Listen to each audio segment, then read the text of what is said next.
बाबर को लाया कौन? बाबर को इब्राहिम लोधी को हराने के लिए राणा सांगा लाया था। तो मुसलमान तो बाबर की औलाद है और तुम गद्दार राणा सांगा की औलाद हो। ये हिंदुस्तान में तय हो जाना चाहिए। क्षत्रिय है, हम इस देश की संपत्ति को या देश की जनता को नुकसान नहीं पहुंचा सकते और पहुंचाएंगे भी नहीं। हमारी जो लड़ाई है वो लड़ाई है सुमन लाल से है। आवश्यकता पड़ी तो सुमन लाल के वहां हम लोग कूच करेंगे, तो मुझे लगता है कि वो आवश्यकता नहीं पड़ेगी। इन्हें तो निष्कासित कर देना चाहिए सदन से। और रामजी लाल, जैसी गंदी जुबान आपकी है ना, आपकी नहीं तेरी जो गंदी जुबान है, इसमें लाखों रुपए इनाम देंगे हम इसकी जुबान काटने का। कम से कम 1 करोड़ रुपए का इनाम रामजी लाल चमन की जुबान काटने पे देंगे हम, जिस दिन इसकी जुबान कटेगी।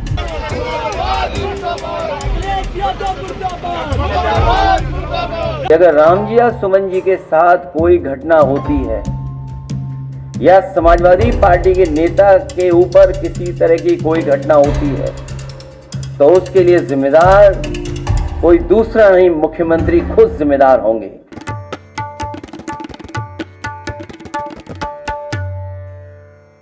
आदाब, नमस्कार। द रेड माइक में आपका स्वागत है। मैं हूं सौरभ शुक्ला। उत्तर प्रदेश में एक जंग छिड़ी हुई है जिसकी चर्चा बहुत कम है, लेकिन जमीन पर असर बहुत ज्यादा है। वो जंग है क्षत्रिय बनाम दलितों की। अब क्षत्रिय बनाम दलित लड़ाई में फायदा किसका है वो तो सियासत समय आने पर तय करेगी 2027 के चुनाव में। लेकिन ये खींचतान और जंग उत्तर प्रदेश पुलिस के लिए एक चुनौती बन चुकी है। रामजी लाल सुमन जो सांसद हैं, समाजवादी पार्टी के दलित समुदाय से आते हैं, उन्होंने संसद में बयान दिया था कि राणा सांगा ने ही बाबर को बुलवाया था लोधी को हराने के लिए। अगर कहा जाता है कि मुसलमान गद्दारों की औलाद हैं या बाबर की औलादें हैं, तो जो ये लोग कहते हैं वो भी गद्दारों की औलादें हैं।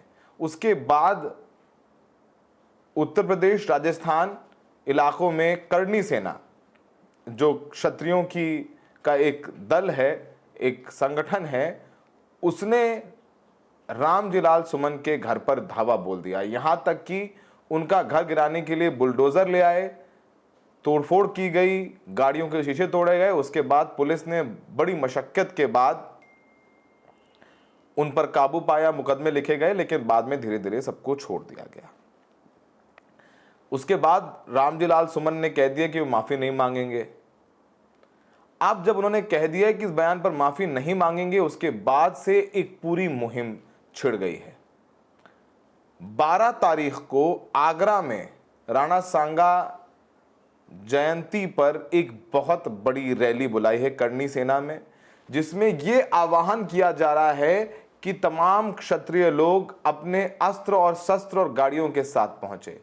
संख्या बल बहुत ज्यादा होना चाहिए और अल्टीमेटम तक दे दिया गया है पुलिस को कि अगर रामजी लाल सुमन को गिरफ्तार नहीं किया गया तो उसके बाद करनी सेना और रैली से लोग कूच करेंगे रामजी लाल सुमन के घर पर।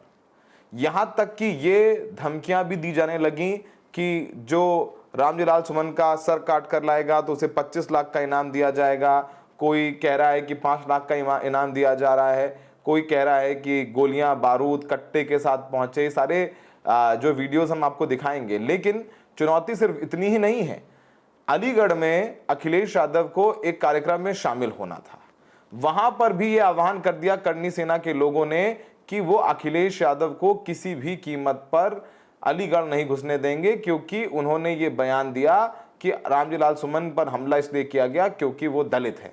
अब अखिलेश यादव की को सुरक्षा प्रदान करने में अलीगढ़ पुलिस के भी पसीने छूट गए। सड़कों पर कुछ 100 से ज्यादा करनी सेना के लोग इकट्ठे हुए, लेकिन उनको पुलिस ने किसी तरीके से काबू में किया और अखिलेश यादव जिस कार्यक्रम में जाना चाहते थे वहां पहुंचे। वहां पर भी अखिलेश यादव ने बयान दिया कि जो लोग हैं, भारतीय जनता पार्टी के लोग हैं, ये इतिहास कहीं और से पढ़ रहे हैं, सही इतिहास किताबों में है जिसे वो लोग नहीं पढ़ते हैं। और उन्होंने यहां तक कह दिया कि अगर रामजी लाल सुमन को कुछ हुआ तो उसकी जिम्मेदारी उत्तर प्रदेश के मुख्यमंत्री योगी आदित्यनाथ की होगी। जरा सुनिए अखिलेश यादव क्या कह रहे हैं। अगर राम जी या सुमन जी के साथ कोई घटना होती है या समाजवादी पार्टी के नेता के ऊपर किसी तरह की कोई घटना होती है तो उसके लिए जिम्मेदार कोई दूसरा नहीं, मुख्यमंत्री खुद जिम्मेदार होंगे, क्योंकि मुख्यमंत्री खुद उस संगठन पे हाथ रखे हुए हैं। जितने भी लोग उसमें दिखाई दे रहे हैं, हालांकि जाति की बात नहीं करनी चाहिए, जातियों की बातें समाजवादी लोग नहीं करते हैं, लेकिन कहीं ना कहीं जाति कनेक्शन भी उन्हीं का उनसे दिखाई देता है। अब आपने अखिलेश यादव को सुना। अखिलेश यादव को सुनने के बाद आपको बताएं कि तमाम मुकदमों की जो है झड़ी वो करणी सेना के खिलाफ जरूर लग रही है। एक करणी सेना के नेता हैं मोहन चौहान, उन्होंने 25 लाख का इनाम रख दिया रामजी लाल सुमन पर। एक इन्फ्लुएंसर हैं, सोशल मीडिया, नोएडा में रहते हैं, वो कह रहे हैं हथियारों के साथ, गोले बारूद के साथ पहुंचे इस रैली में। इस तरीके की तमाम बयानबाजी भी हो रही है। तो ये सुनिए कि ये किस तरीके की बयानबाजी करणी सेना की तरफ की जा रही है। 11 अप्रैल को मैं आपको टाइम और लोकेशन बता दूंगा। जिन भाइयों को मेरे साथ चलना है बिल्कुल चलें। और मेरा कहना एक ये है कि कोई भी मेरा भाई निहत्था ना चले। जिसके घर में जो भी भाले, तलवार, लाइसेंसी जो भी सामान है भाई लेके चलो अपने सेल्फ डिफेंस के लिए। मैं ये नहीं कह रहा वहां जाके हमें उपद्रव मचाना है। हमें कानून का सम्मान करते हुए, प्रशासन का मान रखते हुए अपना सारा काम करना है। उसके बाद चाहे पुलिस हम पे लाठीचार्ज करे, हमें गोली मारे, वहां से जेल भेज दे, कोई बात नहीं, कानून का पूरा पूरा सम्मान है। तैयार रहे। और 11 तारीख को टाइम और लोकेशन मैं आपको बता दूंगा कहां से हमने इकट्ठे होना है, कहां से काफिला लेके चलना है। 12 तारीख को पहुंचेंगे बहुत आराम से। 11 को मैं आपको अपडेट कर दूंगा कहां से चलना है। तो जो मेरे भाई मेरे साथ चलना चाह रहे हैं, मेक श्योर बिल्कुल भी निहत्थे नहीं चलना और अपने आप की प्रोटेक्शन सबसे पहले लेके चलनी है। और अब की बार दिखा देंगे कि राजपूताने की पावर क्या है। ठीक है। सचिन सिरोही, मेरठ से अखिल भारतीय हिंदू सुरक्षा संगठन का राष्ट्रीय अध्यक्ष हूँ। ये जो रामजी लाल सुमन ने जिस तरीके से हमारे महापुरुषों को, राणा सांगा को जिस तरीके से इन्होंने अपमान जो किया है, मैं कह रहा हूँ धरती पे ऐसे अपमान करने वाले लोगों को पहली बात तो जिंदा कोई अधिकार है।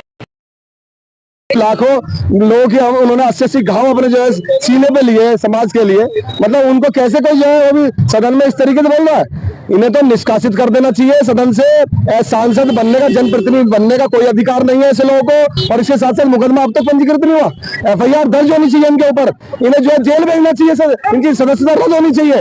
हर तरीके से इनके साथ वो होना चाहिए। और बिल्कुल भी हिंदू समाज बर्दाश्त नहीं करेगा रामजी लाल सुमन जैसे लोगों को। अखिलेश यादव जिस तरीके से समर्थन करते हैं, मैं कह रहा हूं एक भी हिंदू समाजवादी पार्टी को वोट ले दे। जिस तरीके से समाजवादी पार्टी को हिंदुओं की वोट से तो जीत रही है, किनकी वोटों से चुनाव और सांसद बन के आ रहे हैं, हम बिल्कुल बर्दाश्त नहीं करेंगे और हम पूरा आंदोलन करेंगे। जेल भेजने की मांग करते हैं रामजी लाल सुमन को। और यदि आज के बाद, अब जो इसने अपमान किया, आज के बाद किसी व्यक्ति ने भी अपमान किया, पुरजोर हिंदू समाज विरोध करेगा। और रामजी लाल जैसी गंदी जुबान आपकी है ना, आपकी नहीं, तेरी जो गंदी जुबान है, इसमें लाखों रुपए इनाम देंगे हम इसकी जुबान काटने का। कम से कम 1 करोड़ रुपए का इनाम रामजी लाल सुमन की जुबान काटने पे देंगे हम जिस दिन इसकी जुबान कटेगी। तो आपने सुना कि करणी सेना के लोग क्या कह रहे हैं। अब करणी सेना को नियंत्रण में रखने के लिए उत्तर प्रदेश पुलिस ने भी अपनी तैयारी की है। आगरा में लगातार पुलिस प्रशासन के लोग गश्त कर रहे हैं सड़कों पर। रामजी लाल सुमन के घर की सुरक्षा भी बढ़ा दी गई है। उधर रामजी लाल सुमन भी पहुंचे हैं कोर्ट, वहां से सुरक्षा की मांग की है कि उन्हें Z+ सिक्योरिटी दी जाए, उनकी जान को खतरा है। अब ये सारे जो है तैयारियां आगरा पुलिस की तरफ से की जा रही है। यहाँ तक कि नए लाठी डंडे जो आधुनिक प्रकार के हैं, उनकी एक खेप भी आगरा पहुंच गई है, आगरा पुलिस के पास। इसकी तस्वीरें हम आपको दिखा रहे हैं कि ये जो डंडे हैं वो पुलिस वालों को दिए जा रहे हैं और कहा जा रहा है कि अगर करणी सेना के लोग कानून का पालन ना करें, कानून तोड़े, तो इन डंडों का प्रयोग किया जाए। लेकिन बात ये गंभीर होती जा रही है। आपको थोड़ा सा बैकग्राउंड जरूर दे दें कि उत्तर प्रदेश के मुख्यमंत्री योगी आदित्यनाथ भी क्षत्रिय जाति से हैं और उन्होंने पहले भी ये एक इंटरव्यू में कहा था कि उन्हें गर्व है कि उन्होंने उस कुल में जन्म लिया जहां पे भगवान राम ने जन्म लिया था। और जो क्षत्रिय समाज है वो पूरा का पूरा उत्तर प्रदेश में योगी आदित्यनाथ के पीछे नजर आता है।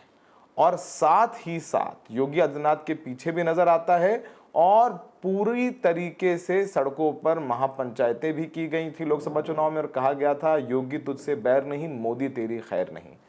तो जैसे जैसे केंद्र सरकार या मोदी और अमित शाह दबाव बनाते हैं योगी आदित्यनाथ के खिलाफ, तो यहाँ क्षत्रिय जो समाज है वो खड़ा होता है योगी के लिए। ऐसे में जब देश भर में पीडीए की राजनीति चल रही हो, पिछड़े, दलित, आदिवासी, अल्पसंख्यक की, तो क्षत्रिय समाज के लोगों का ये कहना कि इस गर्दन काट के ले आओ सुमन की और वगैरह वगैरह, ये अखिलेश यादव की पॉलिटिक्स को भी सूट करता है। यही वजह है कि वो ये कह रहे हैं कि किसी भी कीमत पर माफ़ी नहीं मांगेंगे और रणधीरलाल सुमन पर इसलिए हमला किया गया, उनके घर पर इसलिए तोड़फोड़ की गई क्योंकि वो दलित हैं, तो वो भी पीछे हटने को तैयार नहीं है। सुनिए कि करनी सेना के जो राष्ट्रीय अध्यक्ष शेखावत साहब हैं वो क्या ऐलान कर रहे हैं और किस तरीके का अल्टीमेटम वो उत्तर प्रदेश पुलिस को दे रहे हैं। 12 तारीख को हम लोगों ने महाराज सांगा जी की जन्म जयंती के उपलक्ष्य में रक्त स्वाभिमान सम्मेलन का आयोजन किया और 1 बजे तक यहाँ पे लाखों की संख्या में सनातनी और क्षत्रिय पहुंच जाएंगे और हम लोग प्रस्तावना के माध्यम से उपेंद्र राणा जी इसकी अध्यक्षता करेंगे, उनके उपेंद्र राणा जी के द्वारा प्रस्तावना रख के और हम सरकार तक हमारी बात पहुंचाएंगे। 5 बजे तक अल्टीमेटम देंगे। 5 बजे तक वो हमारी बातों में सहमति दर्ज करते हैं तो सही है और करेंगे, सकारात्मक सोच रखेंगे तो हमें आपत्ति नहीं है। तो हमें यही है कि सरकार हमारी उस अपेक्षा पे सहमत हो और हम उस महापुरुष के स्वाभिमान की रक्षा के लिए उस दिन न्याय के लिए हमारा योगदान सुनिश्चित करें। सर मैंने क्या कहा आपको, 5 बजे तक का समय सरकार प्रशासन का है, 5 बजे के बाद समय हमारा शुरू होगा। और मैं आपसे कहना चाहता हूँ, हम क्षत्रिय हैं, हम इस देश की संपत्ति को या देश की जनता को नुकसान नहीं पहुंचा सकते और पहुंचाएंगे भी नहीं। हमारी जो लड़ाई है वो लड़ाई है सुमन लाल से है। आवश्यकता पड़ी तो सुमन लाल के वहां हम लोग कूच करेंगे, तो मुझे लगता है कि वो आवश्यकता नहीं पड़ेगी। सरकार भी जानती है, प्रशासन भी जानता है कि हमारी जो अपेक्षा है वो सकारात्मक है। उन अपेक्षाओं पे सहमति हो गई तो हमें कोई आवश्यकता ही नहीं है। नहीं हुई तो साहब फिर भाई आर पार की जब बात कर ही रहे हैं तो आर पार के लिए हमें उतरना ही पड़ेगा, लेकिन हम सकारात्मक लेके चल रहे हैं और हमें आशा है कि सरकार हमारी इन अपेक्षाओं पे सहमति दर्ज अवश्य कराएगी। आपने बयान सुना, उत्तर प्रदेश पुलिस ने भी अपनी पूरी तैयारी की है, धारा 144 भी लगाई गई है आगरा में। अब 12 तारीख का दिन, इसमें कोई शक नहीं है कि पुलिस के लिए बहुत चुनौतीपूर्ण रहने वाला है। रामलीलाल सुमन माफ़ी मांगेंगे नहीं, करनी सेना अपने बयानों से बाज नहीं आने वाली है और कहीं ना कहीं ये राजनीतिक तौर पर विपक्ष को उत्तर प्रदेश में सूट करता है। हमें देखने के लिए बहुत बहुत शुक्रिया।